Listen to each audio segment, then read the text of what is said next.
Bienvenue dans cette nouvelle édition du Morning News sur Africa 24 à la une de l'actualité. La confusion politique en Guinée-Bissau, notamment avec le rejet des résultats définitifs du second tour du scrutin présidentiel par la Cour suprême, plus haute instance juridique du pays. Une ordonnance pour la vérification des procès-verbaux est en cours d'exécution. Au Cameroun, la campagne pour les élections législatives et municipales du 9 février a commencé le samedi 25 janvier. Si les partis de l'opposition sont bien présents, ils peinent en revanche à couvrir l'ensemble des circonscriptions. Et enfin, la forte production minière en République démocratique du Congo ne suffit pas à stabiliser l'économie du pays, notamment avec les violences perpétrées par des groupes armés dans plusieurs régions minières, amenant ainsi l'instabilité dans le pays. Mais tout d'abord, dans l'actualité, au Mali, la liberté provisoire a été accordée au général Amadou Sanogo ce mardi 28 janvier.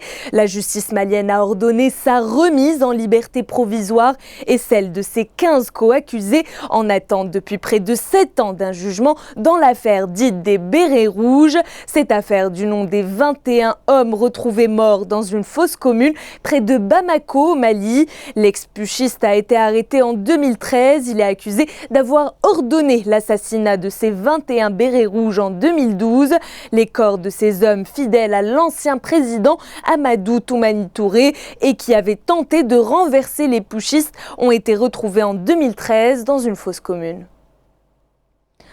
Grande confusion politique en Guinée-Bissau. La Cour suprême ordonne la vérification des procès-verbaux après avoir rejeté ce 24 janvier les résultats définitifs du second tour du scrutin présidentiel du 29 décembre 2019. Un acte qui désavoue la Commission nationale électorale dont les résultats jugés définitifs avaient été publiés le 17 janvier 2019. Mais près de 4 jours après cette ordonnance, où en sont donc les procédures? Éléments de réponse avec Gladys Mwamba et Paul de Singwe.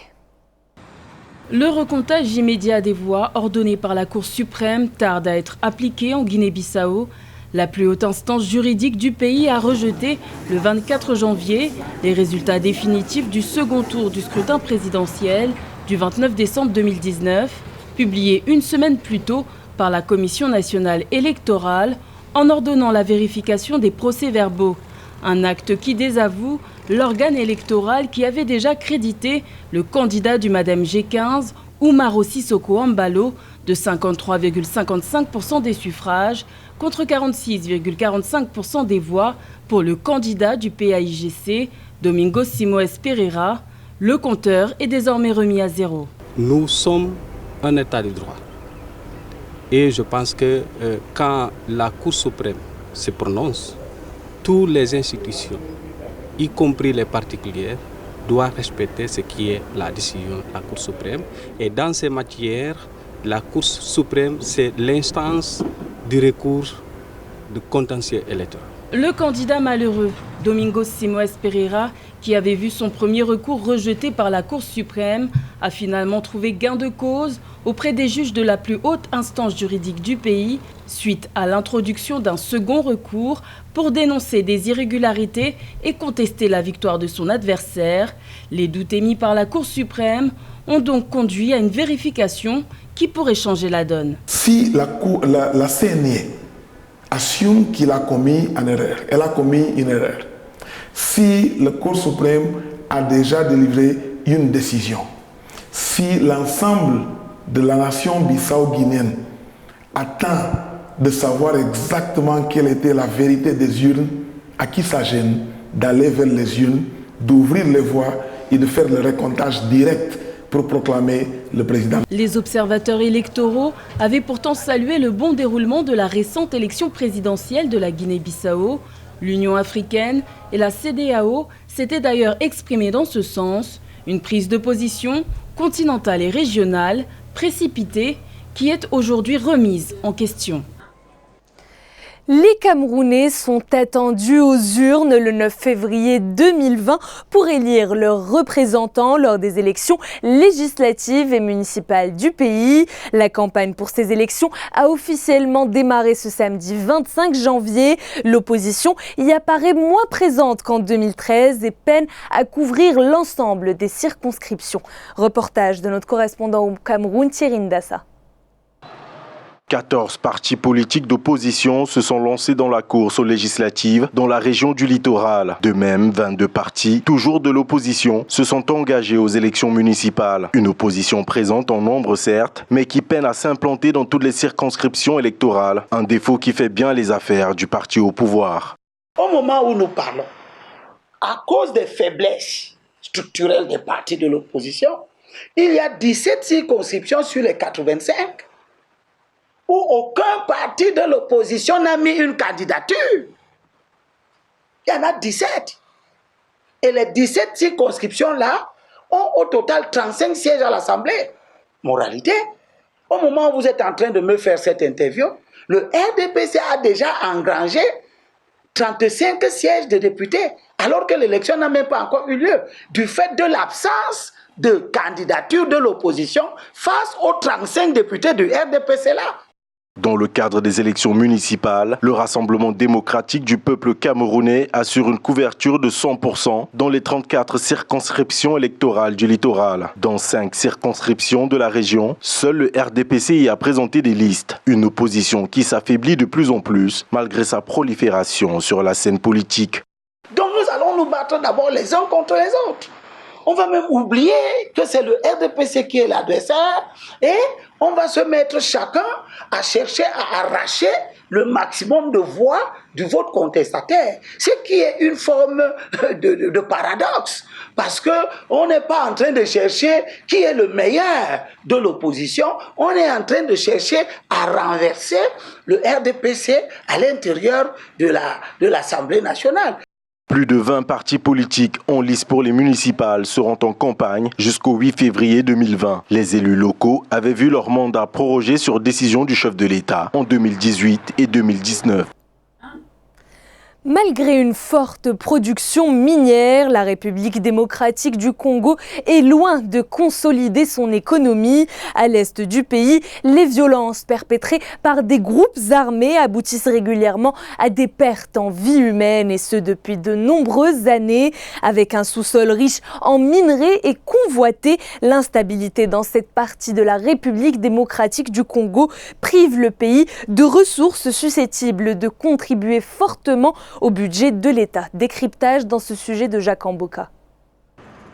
Premier producteur de coltan, le Congo-Kinshasa regorge sous son sol de multiples autres minéraux qui suscitent convoitises à la base de l'insécurité à l'est du pays. Des terreurs qui occasionnent des déplacés et plongent l'est du pays dans l'insécurité. À tort ou à raison, d'aucuns pensent que les richesses congolaises sont une malédiction pour les pays. Cette malédiction n'est pas d'application dans certains cas. D'où la question de savoir qu'est-ce qui est au fond de cette relation entre les pays qui disposent des ressources abondantes et le progrès ou le non-progrès économique et social. Il s'est dégagé que la malédiction était plutôt une cause plutôt apparente. Avec tout ce que regorge le sol congolais, le pays ne peut se passer des regards des grandes puissances multinationales. La République démocratique du Congo est donc un terrain de prédilection pour plusieurs intérêts, nécessitant un leadership clairvoyant, souligne l'ancien Premier ministre Matata Ponyo. Un leadership de qualité permet effectivement de pouvoir restreindre le champ d'action des lobbyistes, des groupes d'intérêt. Les groupes d'intérêt sont importants parce que c'est ce qu'on appelle le contrepoids. Oui. Mais il faut que le contrepoids aille dans le sens des intérêts généraux. Parce qu'une politique économique n'a qu'un seul objectif, c'est l'amélioration du bien-être de la population. L'or, le diamant, le cuivre, le coltan, 60% des réserves mondiales de cobalt, etc. Et s'il faut ajouter d'autres richesses, notamment une importante flore et faune, sans oublier l'hydrologie la plus importante du continent, le pays a tous les atouts pour consolider son économie. Tout repose ainsi sur la vision des dirigeants, disent les analystes. Seulement 2% des étudiants africains se spécialisent aujourd'hui dans les filières agricoles. Un chiffre annoncé dans l'analyse de la Banque mondiale intitulée « Face au changement climatique, agir plus et mieux pour le système alimentaire de l'Afrique ». Ce pourcentage est jugé bas par rapport à l'offre de travail et les capacités d'emploi du secteur agricole sur le continent. Les précisions de Corinne Kamsefem. Les filières agricoles ne font pas encore courir les étudiants africains. Seulement 2% des étudiants sur le continent optent pour l'agriculture selon la Banque mondiale. Un faible attrait qui compromet le processus de transformation agricole nécessaire au développement de ce secteur alors même qu'il emploie 60% de la population et contribue à hauteur de 32% au produit intérieur brut continental. Les pays d'Afrique doivent investir davantage en faveur du développement d'un socle de compétences qui leur permettra de relever l'ampleur des défis auxquels est confronté le système alimentaire. Les dérèglements climatiques hypothèquent l'activité agricole en Afrique. Sécheresse, inondations et cyclones déciment de grandes productions. L'urgence de développer des techniques d'adaptation et de mettre en œuvre des solutions technologiques innovantes s'impose. Pour la Banque mondiale, le défi majeur réside dans la formation. Vous pensez que l'agriculture est rentable pour pouvoir attirer les jeunes? Moi, je vous dirais non. Vous pensez qu'en termes de formation, il existe suffisamment d'écoles avec beaucoup de facilité d'entrée pour pouvoir attirer les jeunes? Moi, je dirais non. Vous pensez que l'agriculture, en termes d'emploi, c'est un emploi qui est valorisant dans notre société où les jeunes sont de plus en plus tournés vers les nouvelles technologies? Moi, je pense aussi que non. Moi, je vous ai pris à la volée 3 raisons pour lesquelles le secteur agricole n'est pas attrayant pour la jeunesse. Et le rendre attrayant, c'est de la responsabilité des gouvernants. Selon les prévisions, entre 2020 et 2025, le système alimentaire va créer davantage d'emplois que le reste de l'économie dans plusieurs pays d'Afrique de l'Est, comme l'Éthiopie ou la Zambie. D'où la nécessité de former un plus grand vivier de producteurs agricoles, de professionnels de l'industrie agroalimentaire, d'entrepreneurs alimentaires, d'agronomes et de scientifiques agricoles. Malgré une progression des transactions électroniques dans les États de l'Afrique de l'Ouest, au premier semestre de 2019, les fraudes électroniques se multiplient également. Selon le rapport semestriel de surveillance des services de paiement via monnaie électronique publié par la Banque centrale de la région, les fraudes se sont chiffrées à 41 994 tentatives réussies, des attaques perpétrées principalement par l'hameçonnage et l'intrusion dans les systèmes d'information, un phénomène qui conduit souvent à d'énormes pertes financières. Un sujet de Amenedji. Au premier semestre de l'année 2019, 41 894 cas de fraude, estimés à 578 millions de francs CFA, ont été enregistrés dans l'espace de l'Union économique et monétaire ouest-africaine. Ces fraudes concernent essentiellement l'établissement de monnaie électronique Orange Finance Mobile Sénégal, qui a répertorié 41 893 cas de fraude, soit 99,9% du nombre total à fin juin 2019. La sécurité n'est pas aussi à 100% et qu'il y a toujours des gens qui utilisent certaines méthodes qu'on appelle le méthode d'hameçonnage ou de phishing et qui trompent les gens en recevant les numéros d'identifiant. C'est à la fois un côté technique et à la fois un côté sensibilisation ou social où les gens doivent être avertis pour ne pas laisser certaines informations secrètes à la disposition des pirates. L'analyse des données disponibles révèle que les cas de fraude enregistrés sont essentiellement liés au bypass cash-in, qui consiste au fractionnement des dépôts des clients en plusieurs opérations par un distributeur en vue de bénéficier de commissions plus importantes. La tendance est vers la technologie de la 3D Secure. Cette technique va faire intervenir l'accord du client. C'est qu'il faut que le client, à travers un numéro de code SMS qu'il lui a envoyé, doit autoriser la transaction, c'est-à-dire le paiement, quoi. Le système bancaire se renforce et sécurise davantage. Les premières investigations menées par Orange Money Côte d'Ivoire au premier semestre 2019 révèlent 6 comptes de distributeurs et 415 comptes de clients finaux affectés par la fraude. Toutefois, le préjudice financier subi, soit 449 millions de francs CFA, concerne exclusivement l'établissement financier, les avoirs des usagers n'ayant pas été affectés. L'autonomisation des femmes en Afrique contribue fortement à stimuler la croissance et le développement économique dans toute l'Afrique et dans tous les secteurs confondus. Le travail fourni par ces femmes est un levier de croissance qui profite aux Africains, mais pas à toutes les Africaines, puisque le fléau du travail féminin non rémunéré reste encore très ancré sur le continent. Selon les experts, au Burkina Faso, la perte annuelle causée par cette non-rémunération est estimée à 65% du produit intérieur brut du pays. Un sujet d'Aïssatou Bari. Selon le rapport de l'ONG Oxfam sur les inégalités dans le monde, en 2020, 42% de femmes en âge de travailler n'occupent pas d'emploi rémunéré, contre 6% des hommes. Au Burkina Faso, les charges familiales qui empêchent les femmes de mener des activités génératrices de revenus font perdre annuellement à l'État près de 30% de son produit intérieur brut. Au niveau du Burkina, les femmes croupissent sous les charges familiales. Tout ce qui concerne le ménage, le foyer, l'éducation des enfants, ça incombe à la femme. Le travail non rémunéré des femmes a fait perdre au Burkina 33% de son PIB. Mais elle n'a pas d'activité en tant que telle qui lui permette de s'affranchir économiquement et d'être indépendante. Le travail non rémunéré se résume aux activités de reproduction sociale, aux soins des malades, à la maternité et à la cuisine. Or, le travail de soins contribue à l'économie mondiale à hauteur d'au moins 10 800 milliards de dollars. Et au niveau aussi de l'autonomisation des femmes aussi, il y a beaucoup de projets, il y a beaucoup d'améliorations.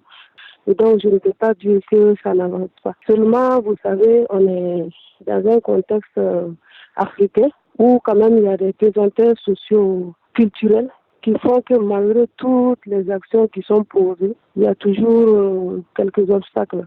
Au Burkina Faso, les hommes concentrent dans leurs mains la plus grande partie des revenus. Ce constat contraste avec le dynamisme des femmes sur le terrain économique. Le gouvernement a fourni des efforts à travers l'adoption d'une loi contre les mutilations génitales en 1996, l'adoption d'une politique nationale genre en 2009 et l'adoption de la loi sur le quota genre en 2010. C'était le journal de la rédaction. Merci de votre fidélité. Retrouvez dans un instant une nouvelle édition de l'information sur Africa 24.